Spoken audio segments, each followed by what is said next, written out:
आज की इस वीडियो में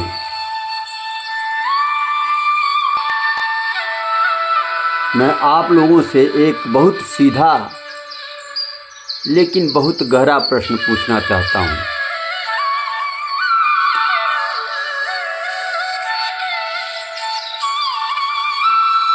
यदि अभी इसी क्षण आपके सामने भगवान आ जाएं,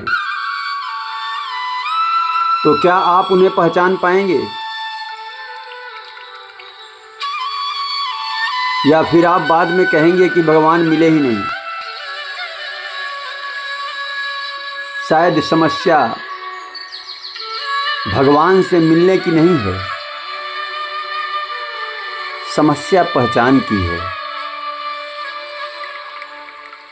हमने अपने मन मस्तिष्क में एक छवि बना ली है कि भगवान केवल किसी अलौकिक रूप में होंगे,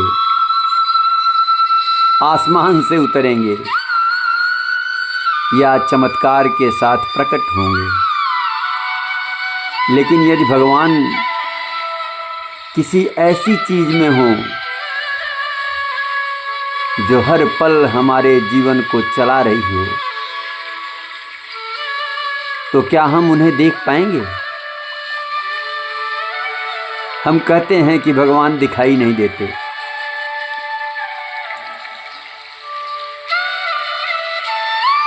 लेकिन क्या कभी हमने सोचा है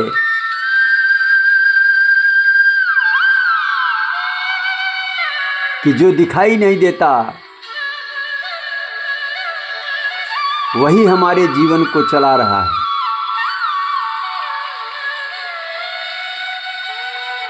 आप एक पल के लिए अपने जीवन को देखिए। हमारी सांस चल रही है, आपने कभी नहीं पूछा कि किसने चलाया। दिल धड़क रहा है, आपने कभी नहीं पूछा कि किसने धड़काया। आंखें देख रही हैं, कान सुन रहे हैं, शरीर काम कर रहा है, और हम मान लेते हैं कि यह सब अपने आप हो रहा है। अगर यह अपने आप हो रहा है, तो फिर जीवन का इतना व्यवस्थित चलना कैसे संभव है? सुबह सूर्य निकलता है, पूरी पृथ्वी प्रकाश से भर जाती है, ना कोई घंटी बजती है, ना कोई आदेश आता है, फिर भी यह क्रम कभी टूटता नहीं। हम इसे सामान्य कह देते हैं, लेकिन ऋषि मुनि इसे सामान्य नहीं माना। उन्होंने इसे दिव्य माना और सूर्य को देवता कहा, क्योंकि जो बिना किसी भेदभाव के सबको प्रकाश देता है, जो कभी यह नहीं पूछता कि कौन अपना है कौन पराया है, जो हर दिन जीवन को जगाता है,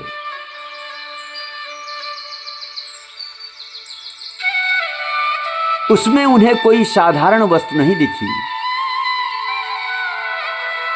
उन्हें उसमें देने वाली शक्ति दिखी, इसलिए उसे देवता कहा गया।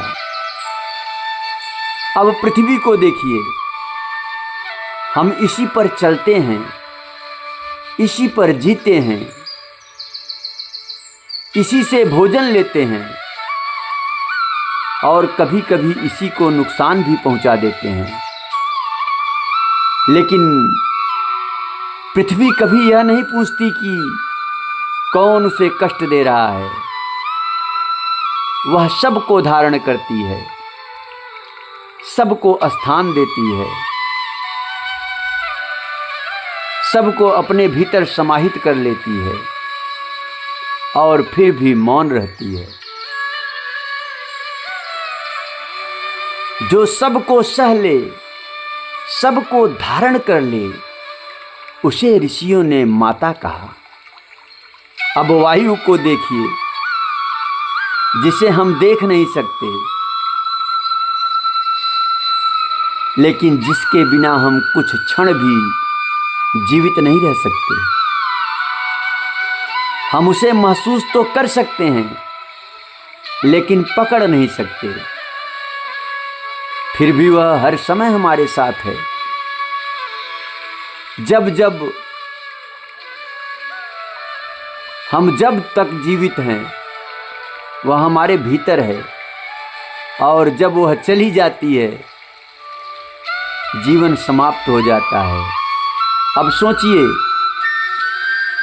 जो इतना आवश्यक है लेकिन फिर भी अदृश्य है, क्या वह केवल एक तत्व है या किसी गहरी उपस्थिति का संकेत है?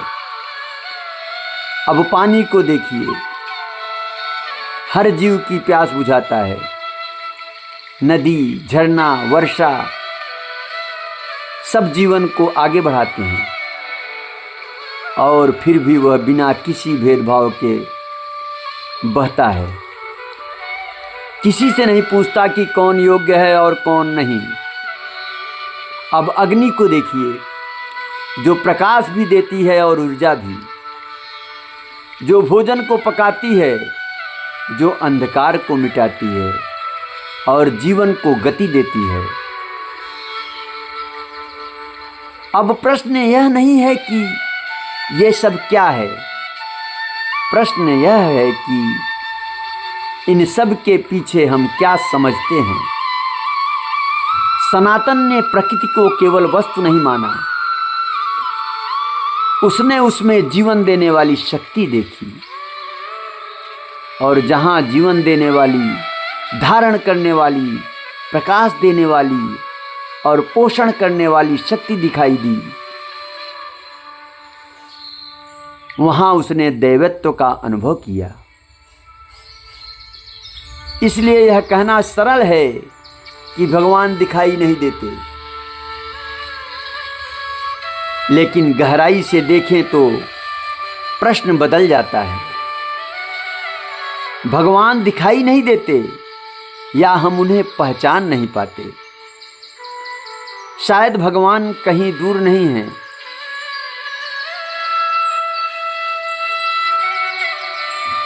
शायद वे उसी व्यवस्था में हैं जिसमें हम जी रहे हैं।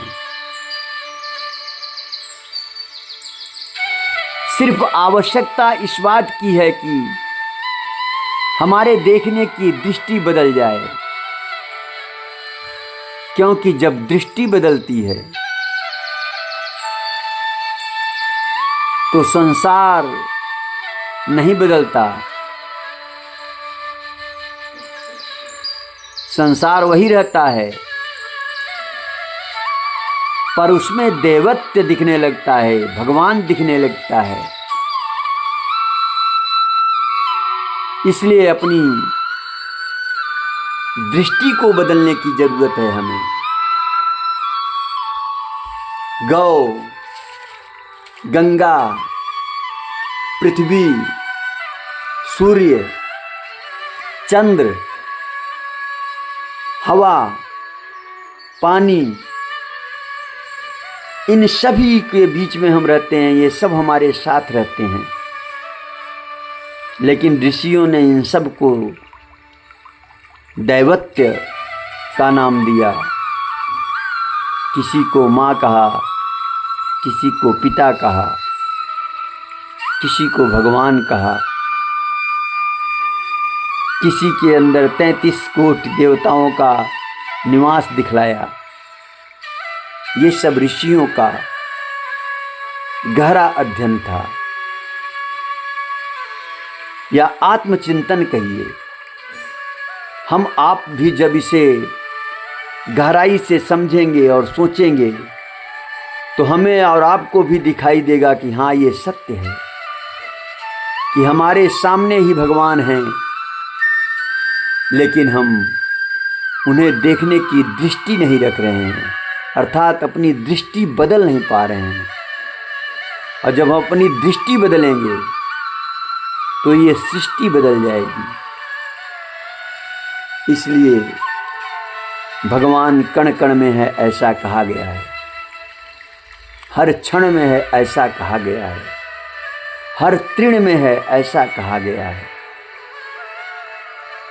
इसलिए भगवान हर जगह हैं। आप सभी को ये मेरी बातें अच्छी लगी हों और इसमें अगर तनिक भी सच्चाई लगी हो तो इसे आप लोग ज़्यादा से ज़्यादा शेयर करें और लाइक करें, चैनल को सब्सक्राइब करें। चैनल को ज़्यादा से ज़्यादा सब्सक्राइब करें आप सभी लोग, जिससे आप सभी को इस तरह की वीडियो लगातार मिलती रहे। धन्यवाद। इसी के साथ आज की अपनी वाणी को विराम देता हूँ। जय श्री कृष्णा, जय श्री राधे।